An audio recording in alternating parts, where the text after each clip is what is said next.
Bom, para quem acompanha as minhas publicações, seja. E aí, claro, principalmente na verdade no Instagram aqui, né? No YouTube eu acabo postando só os vídeos, né? Porque é uma plataforma para isso. No Instagram eu acabo postando algumas imagens, às vezes, de indicação de livros, né? Geralmente até agora, todas as dicas de leituras que eu dei para quem segue a página no Instagram, caso alguém esteja assistindo no YouTube e queira dar uma olhada lá no Instagram, é o mesmo nome, né? Devaneios Sociológicos, arroba, no caso do Instagram, arroba, devaneios underline sociológicos. Lá geralmente eu posto algumas dicas de leitura e até hoje foi legal, tive algum retorno já sobre essas. O que é interessante, né? Porque de pensar que algumas indicações que eu fiz já veio gente me falar que comprou os livros e tá lendo o que eu indiquei lá, e isso é interessante, né? Ter essa ideia, acho que é uma coisa que às vezes a gente não tem muito. Que é uma sessão um pouco que dá na sala de aula também. Quando algum aluno fala de que por uma indicação de leitura, de estudos, ele leu, estudou alguma coisa, e isso é sempre interessante. Então eu resolvi fazer vídeos, porque acho que o vídeo dá para falar um pouco melhor do livro, dá para contextualizar ele melhor, facilita as coisas. Então, daqui para frente, digamos assim, eu vou abrir mais um tipo de vídeo, digamos assim, no canal, que é para comentar livros, né? E aí, pensando nisso, acho que uma discussão que é fundamental, dois livros são fundamentais para a gente pensar o que a gente vive agora, especialmente, e eu pensei nesses livros agora e começar essa ideia da discussão das indicações de leitura em vídeo por esses livros, porque acho que eles são fundamentais entender para o debate que a gente está passando agora, né? Claro, tanto para quem é de ciências humanas é obrigação básica, né? Quem faz aí filosofia, história, ciência política, ciências sociais, antropologia, sociologia, é fundamental ler esses livros, ou pelo menos, claro, o básico, saber o básico desses livros. E para quem, enfim, quer acompanhar o que está acontecendo, entender os rumos do que a gente vai discutir daqui para frente por conta da crise do coronavírus, também é importante dar uma olhada e se inteirar, né, da onde vêm essas ideias e por quê.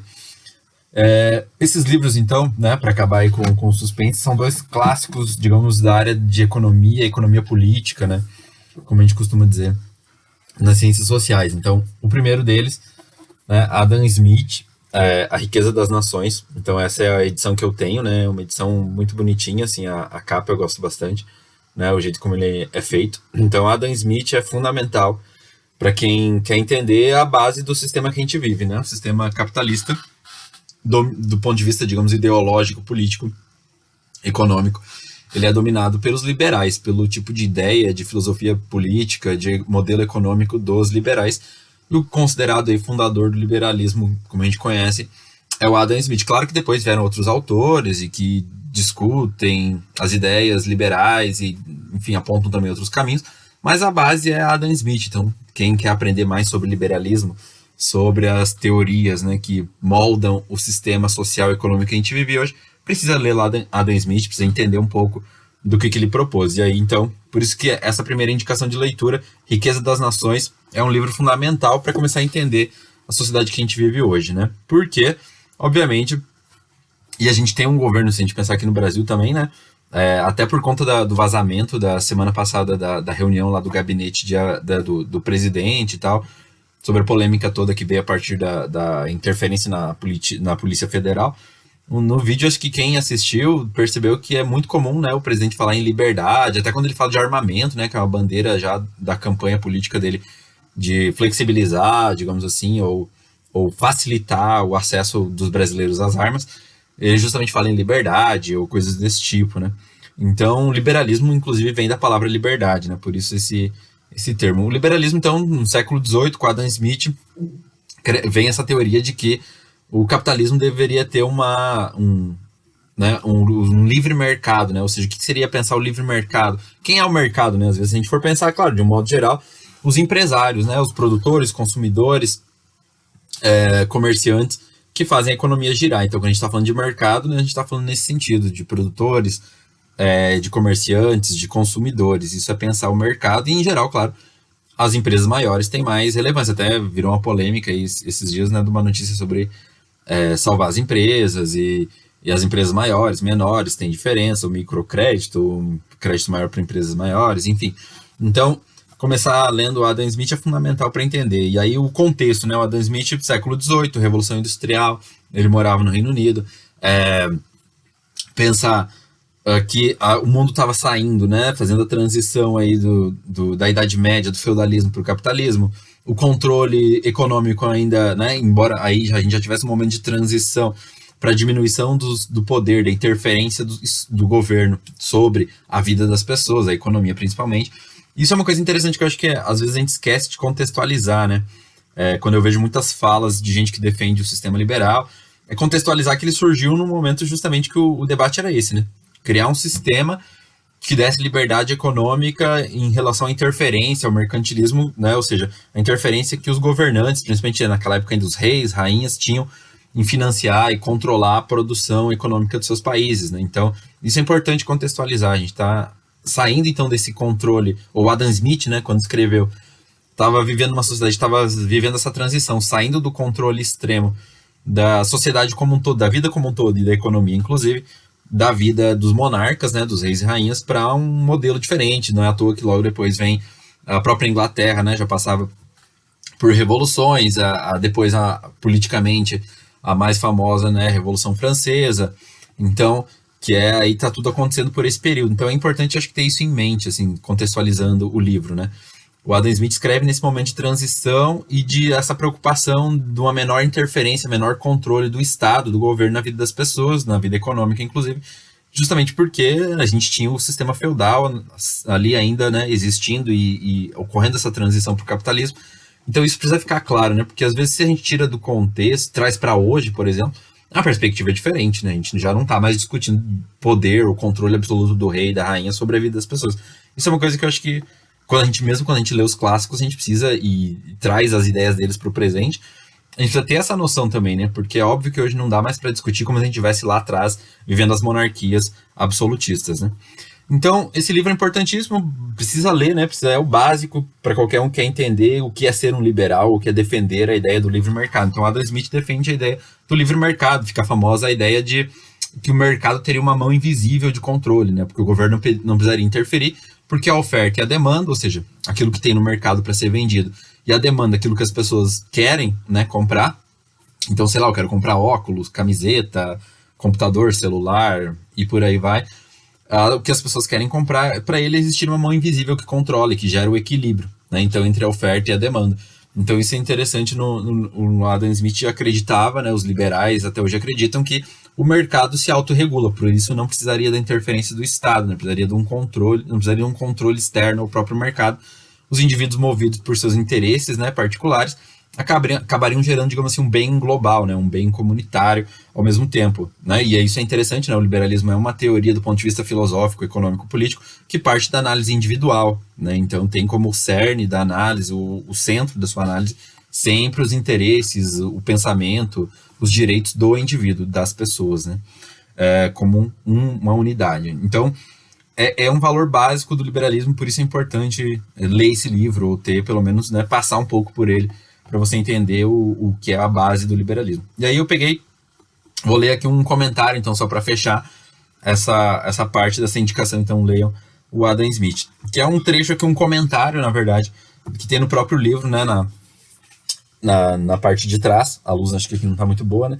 Na parte de trás, eu vou ler para vocês só para fechar essa parte, né? Para entender um pouco do livro. E aí, óbvio, é fundamental ler o próprio autor depois, né? A competição pressiona o empreendedor a utilizar seu capital de modo mais eficiente. O conflito aparentemente desordenado de milhares de indivíduos em busca do lucro produz progresso econômico. O aumento da produtividade, isto é, desde que o mercado seja livre da intervenção indevida dos governos ou de empresários poderosos demais. Adam Smith foi o pioneiro dessas e outras ideias, que deram origem à teoria econômica. Mas Riqueza das Nações é também uma obra de filosofia da história e uma reflexão sobre como o desenvolvimento depende de boas instituições. Ainda hoje é um livro moderno. É o comentário do Vinícius Torres Freire, né, que é colunista da Folha de São Paulo, que é quem fez essa coleção, né?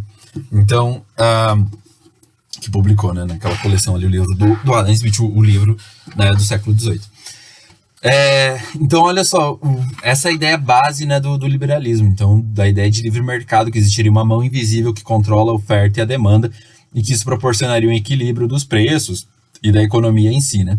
O problema é que isso, na prática, digamos assim, o capitalismo é um sistema de crises, né? aí dependendo das análises que você vai ver, a cada, sei lá, 15, 20 anos, o sistema tem crises, né? E aí, no final do século XIX, início do século XX, o capitalismo estava em crise, né? E aí comandado por essas ideias liberais. E a crise mais famosa aí, talvez antes da de 2008, que também repercutiu bastante, né, no mundo inteiro, foi a famosa crise de 1929, né? E aí, nesse contexto, então, o liberalismo estava em crise, o capitalismo estava em crise. Essa ideia do livre mercado, em que não tem, ou a menor interferência possível do governo, né, na economia, já não estava dando conta, né, de manter o bem-estar da vida das pessoas e de suprir as necessidades das pessoas, né? E aí, então, a teoria liberal estava em crise, e o cara que propõe, nesse contexto de crise, de desemprego, e aí, claro, consequência básica de crise no capitalismo, quando você percebe desemprego para as pessoas mais pobres, é onde isso aperta de uma maneira mais específica, né? Você percebe que as pessoas estão ficando desempregadas, diminui o poder de compra, coisas desse tipo. Então, o capitalismo, essa ideia da mão invisível, foi demonstrando alguns problemas, né? O capitalismo, embora, claro, se você perguntar para um liberal, a tendência é que ele diga que se tem crise é porque ou o governo interferiu errado na economia ou alguma coisa assim. Em geral, é difícil que liberais admitam que é por conta de uma falha do sistema, né? Desse mercado de controle invisível, através da oferta e demanda se equilibrando. Só para deixar claro, como que seria esse equilíbrio? Por exemplo, agora a gente percebe que, sei lá, as empresas de internet estão dando mais lucro. Então, grande parte dos empresários vão correr para o investimento na internet. Mas, segundo os liberais,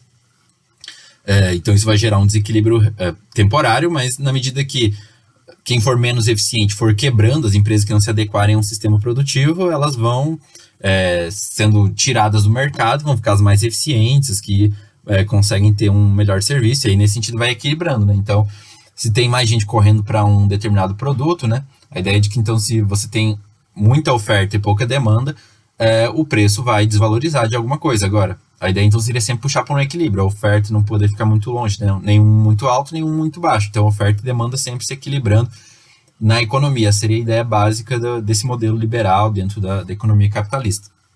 Então, se você tem um investimento dando muito dinheiro, vai começar a aumentar a oferta, vai baixar o preço. Mas, segundo os liberais, quem investir, todo mundo que corre para investir num setor, uma hora algumas empresas vão quebrar por serem ineficientes ou não atenderem, ou só as melhores vão acabar sobrevivendo. Isso vai diminuindo a oferta, vai manter estável a demanda, por exemplo, e as coisas vão se equilibrando, né? Assim como, de repente, se um produto começar a ficar mais escasso, o produto dele, o valor dele, o preço vai subir, mas os empresários, percebendo que há uma demanda, né, naquele setor, eles vão tentar equilibrar, vão começar a reinvestir naquilo, e aí volta a ter um equilíbrio. Então, esse é um princípio básico do liberalismo sobre oferta e demanda, que a própria mão invisível do mercado vai controlando isso. Mas deu para perceber que isso nem sempre funciona, né? E a gente está vivendo um momento de crise. Claro, a diferença agora é que é um momento de crise causado pelo vírus, né? Na medida que teve que fazer quarentena, isso baixou demanda, por exemplo, de consumo, né? Até o combustível aqui no Brasil, né? É um problema sério que a gente tem tido nos últimos tempos, principalmente o preço da gasolina. Até baixou, né? Voltou a aumentar essa semana. Mas tinha baixado por quê? Porque as pessoas pararam de circular, né? Não tem ônibus, não tem caminhão, não tem carro, moto circulando e abastecendo. Sobrou gasolina, né, nos postos e baixou o preço. Então, mas agora que a economia, apesar, né, de todas as coisas aí, as coisas meio que se restabeleceram, ou estão aos poucos caminhando para um certo sentido de algumas cidades já estão voltando ao normal, abrindo comércio, digamos assim. Então isso o preço voltou a subir, inclusive, essa semana da gasolina. Mas o sistema capitalista é um sistema que vive em crises, né, desde o seu surgimento. E numa dessas crises, no século XX, o cara que surge aí, a segunda dica de leitura, para entender um pouco dessa discussão que a gente está passando, inclusive, agora, é o Keynes, né? John Maynard Keynes, também, né, um economista ali do Reino Unido, que diz que começa a contrariar essas ideias do liberalismo, né, dizendo que a coisa não é bem assim. Então, esse livro do Keynes é a segunda dica de leitura, que é fundamental para entender um pouco da discussão que a gente vai passar por esse momento de crise. Segundo Keynes, a mão invisível do mercado não funciona, precisa da interferência do Estado. E é no livro do Keynes aqui que eu mostrei, Teoria Geral do Emprego, do Juro e da Moeda, né? Inflação e Deflação. Essa aqui é a minha edição dos economistas, né? Então depende também um pouco da versão e tal, mas essa é a que eu tenho. enfim, para vocês lerem. Então, Keynes é o cara que surge e faz muito sucesso no século XX, né? Ele escreveu ali na década e publicou na década de 1930, logo depois da crise, né, de 1929, foi uma crise muito feia, né? Gerando muito desemprego, consequentemente fome. Aqui no Brasil ficou muito famoso pelo Getúlio Vargas, né, na época que era o nosso governo, por exemplo, para tentar valorizar o preço do café, que era o principal produto de exportação do Brasil. O governo comprava café e queimava, né, para diminuir a oferta no mercado e ver se valorizava o preço. Ficou muito famoso nessa época, né?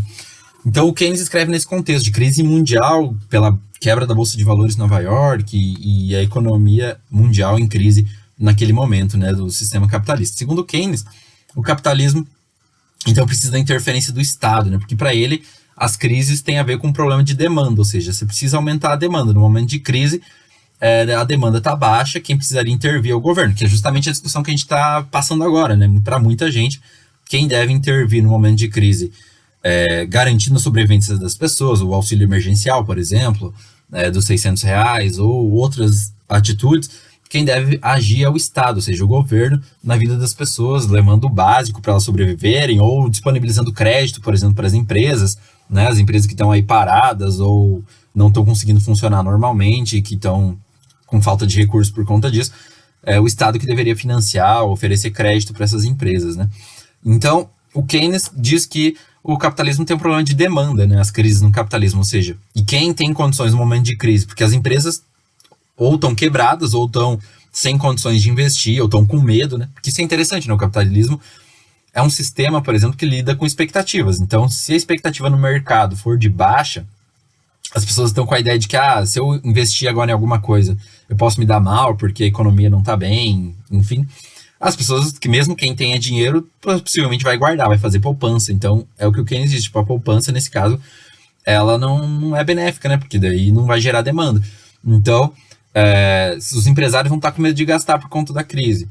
Mesmo quem tem dinheiro. E muitos, por conta da crise, estão sem dinheiro. Então, é um problema de demanda. Quem deveria fazer isso seria o Estado, né? O Estado pode se endividar. Mas como que o governo se endivida? De onde vem o dinheiro dele? Dívida, né? O governo vai assumir dívida, ou seja, que é uma discussão agora, né? O Paulo Guedes, que é um adepto do liberalismo, uma das preocupações dele é a questão da dívida, né? Segundo ele, não adianta o Brasil, isso é uma discussão fundamental, né? Segundo ele, não adianta o Brasil para passar pela crise se endividar muito o governo e depois o governo ficar com uma dívida enorme. Então é uma preocupação liberal. Em geral, esse equilíbrio fiscal é uma preocupação de quem segue as ideias do Adam Smith, né? Uma preocupação liberal. Mas segundo Keynes não é um problema, até porque esse gasto do governo pode gerar investimento, pode gerar retorno em formas de imposto. Se você movimenta a economia, o governo gera uma demanda, isso pode gerar impostos e retornar empregos e coisas desse tipo. Então, com endividamento, né? Para quem não sabe, por exemplo, uma forma do governo se endividar ou é fazer empréstimo, né? Recorrer a bancos, embora nesse momento não seja um momento muito propício, né?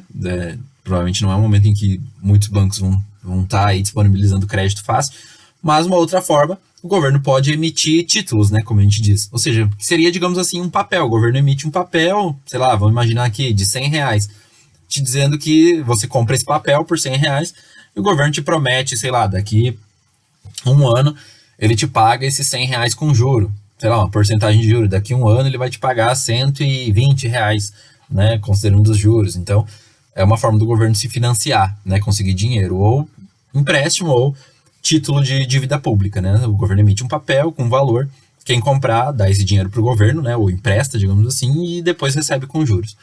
Então, para o Keynes, e aí o governo precisaria fazer isso, se endividar para fazer obra pública, para fazer investimentos, né? Então o Keynes surge e até hoje é o cara que faz a principal oposição, né, nesse sentido ao liberalismo, dizer que é necessária a intervenção do Estado na economia porque o livre mercado em si, por conta das crises frequentes, mostra que ele é instável, ele não é confiável e ele precisa do controle estatal ou da interferência, gerando serviços, demanda, o que gera emprego, o que gera renda para as pessoas. Então, nesse caso, né, não adianta você pensar fazer com que as pessoas tenham, né, se as pessoas estão com medo de gastar, de investir, você precisa de alguém fazer isso, e para o Keynes seria o mercado, né? Então, o Keynes, nesse sentido, surge no século XX como grande, né, contraponto à teoria liberal, e até hoje é. Então, tanto é que a gente está passando por essa discussão agora. É só acompanhar daqui para frente. Seja o Paulo Guedes, que em geral segue uma ideia liberal, então prestem atenção nisso, né? Ele vai estar muito preocupado com essa questão de não se endividar muito, de o governo não gastar muito e deixar o mercado mais livre, né? Contar com o investimento dos empresários de novo para retomar a economia. Enquanto, provavelmente, quem é mais adepto das ideias do Keynes vai provavelmente defender durante essa crise que não, quem tem que intervir, regular, financiar todo esse processo de reconstrução, digamos assim, do país ou de saída da crise vai ser defende que vai ser o governo. Então, percebam, tentem analisar isso daqui, fazendo essas leituras, analisar isso daqui para frente, né? De qual lado aí os comentaristas, o próprio governo vai defender. O governo hoje é um governo adepto do liberalismo, né? O Paulo Guedes é o grande nome disso no governo. Então, olha só, assim como eu li o comentário ali do livro do Keynes, vou ler o comentário dessa edição sobre a obra do Keynes, né? Então, diz o seguinte: a obra do Keynes é um dos raros exemplos em que se combinam a teoria econômica e a prática social, escrita no momento em que o mundo passava por uma de suas mais graves crises, o desemprego generalizado por toda parte. A aplicação de muitas de suas ideias permitiram ao mundo capitalista sair da depressão econômica. Enquanto na economia clássica, né, que seria a economia que também, às vezes, quando você escuta uma palavra ortodoxo, está falando dos liberais, né? Então, quem segue as ideias liberais é chamado geralmente de ortodoxo. Quem segue as ideias do Keynes geralmente é chamado de heterodoxo, né? Ambos defendem o capitalismo. A diferença básica, se a gente for reduzir bastante essa discussão, é essa da interferência do governo no mercado, né? Se deve ou não intervir, ou quanto intervir, né? Os liberais sempre vão defender menos possível, os keynesianos uma intervenção mais significativa, né? Enquanto na economia clássica se considera que existe uma mão invisível regulando a economia de mercado através do equilíbrio automático entre a oferta e a procura, Keynes argumenta que nem sempre o aumento da poupança conduz à produção, já que a redução da demanda é basicamente consequência de baixos salários. Desculpa. A economia ortodoxa atribui o desemprego às exigências salariais dos trabalhadores, ou seja, para alguns liberais, então, os próprios direitos dos trabalhadores que deixam o custo alto e gera problema para a economia. O que dá para ver até desde o Temer, né? O Temer, a reforma trabalhista dele foi justamente nesse sentido de desregulamentar, digamos assim, ou que os liberais chamariam de desregulamentação, talvez um keynesiano chamaria de retirada de direitos dos trabalhadores, né? Então, o Keynes, ao contrário, prova que o aumento dos salários contribui para o pleno emprego e o aumento da demanda. Assim, a operação de uma economia monetária não poderia mais ser compreendida a partir de modelos analíticos estabelecidos, cabendo ao Estado um papel inovador. Este deveria incrementar o investimento público, estimular o consumo por meio de uma melhor distribuição de renda e encorajar a exportação, com o objetivo de manter uma política de pleno emprego. Então, a teoria geral de Keynes mantém acesa até hoje uma antiga discussão sobre qual o melhor caminho para as economias modernas. Enquanto os liberais, né, dão ênfase ao equilíbrio monetário e às leis de mercado, ou seja, deixar que o mercado se controle sozinho pela oferta e demanda, os keynesianos preferem ressaltar o pleno emprego e a participação do Estado na economia. Então, essas são as indicações de leitura para quem quiser entender, né, o que a gente está passando, como a gente vai resolver essa crise do ponto de vista... Claro, tem que resolver a pandemia em si, né? Enquanto a gente tiver gente morrendo e ficando doente por conta da pandemia, isso certamente vai prejudicar a economia, né? Então, a gente está pensando aqui num contexto de como resolver a situação econômica, né? Porque enquanto a gente tiver pandemia, teremos crise, certamente. Agora, resolvida a pandemia, né, e a gente conseguir retomar uma economia, certamente, aí tem passado por essa discussão, né, um modelo mais liberal, com mais iniciativa privada e menos intervenção do governo, ou um modelo keynesiano que seria com mais intervenção do governo, defendendo até, né, aí no caso, o endividamento do governo para salvar empresas, pessoas e tudo que for necessário nesse momento de crise. Então, são duas indicações de leitura para essa semana, e que eu acho que são importantes para a gente entender um pouco do que se passa nesse momento de crise econômica no Brasil e no mundo, né? E sempre atentos a isso, né? Se a gente pensar o nosso governo hoje, ele está mais próximo do Adam Smith, das ideias liberais, então, através do Paulo Guedes, né? Inclusive é para isso que o Paulo Guedes está ali, digamos assim, né? Desde o início, ele é visto como o cara que representa o mercado, digamos assim, no governo, né? Então, fiquem atentos a essas discussões entre Keynes e Adam Smith, digamos assim, para entender um pouco do que é essa crise e como se entende hoje na discussão internacional um modo de sair dela, ou uma via mais ao mercado liberal, ou uma saída mais, digamos assim, de uma visão estatal, que seria de uma perspectiva mais do Keynes. Acho que para hoje é isso. Espero que ajude vocês aí no entendimento da realidade.